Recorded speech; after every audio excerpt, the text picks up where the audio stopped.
I recently got a comment thanking me for making Rough Animator. Just to be clear, I did not create Rough Animator.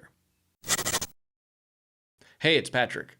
Welcome to my Expat Animator series, where I help beginners, hobbyists, and independent animators create 2D animations. So no, I did not create Rough Animator. I'm not involved with Rough Animator in any way, actually, other than it is my current favorite 2D animation software to use. Rough Animator was created by KAFKA, who is an animator himself. I think this is why I like the program so much. It was created by someone who animates, so it has all the features I'm looking for in an animation app. There was a period of time when I abandoned my animation work to learn how to make a comic book.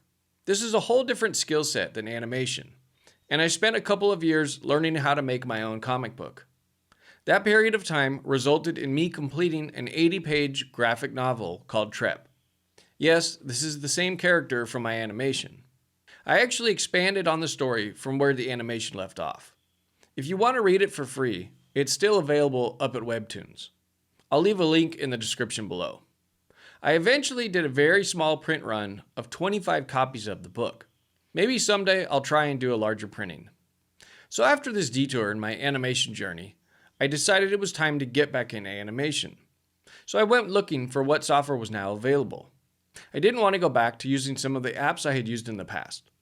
After trying a few different apps out, I decided that Rough Animator was the winner. One of the main reasons I chose it was the simplicity of the user interface. For me, I just knew intuitively how to use it. Sure, there were things I needed to learn, and there were things that didn't make sense, like how to create a cycle. But those were minor issues that I knew would work themselves out. This app also worked on every platform I could think of. This was important to me as I wanted something that I could use on both my Mac as well as on my iPad. I knew that if Rough Animator had existed way back in 2002, when I was working on TREP, it would have done everything I needed it to do as an animation app. With that said, I always think you should be combining your animation app of choice with a decent video editing application. I don't think you should rely just on an animation app to get a project done. Unless it's a super small short, then it might be fine. But for larger projects, I think you should be utilizing a video editing program, or NLE. NLE stands for nonlinear editing. I think video editing is a skill every animator should learn. I actually made a video about this topic a few years ago. I'll link it up at the end of this video. If you want to learn more about Rough Animator the program, you can go to roughanimator.com. I really think you should check it out. I've got plenty of tutorial videos on this channel for Rough Animator. But if you want a crash course for beginners, I created a course that's over at Udemy. I'll link that up as well. I hope I remember to link all these videos up after I'm done editing this video.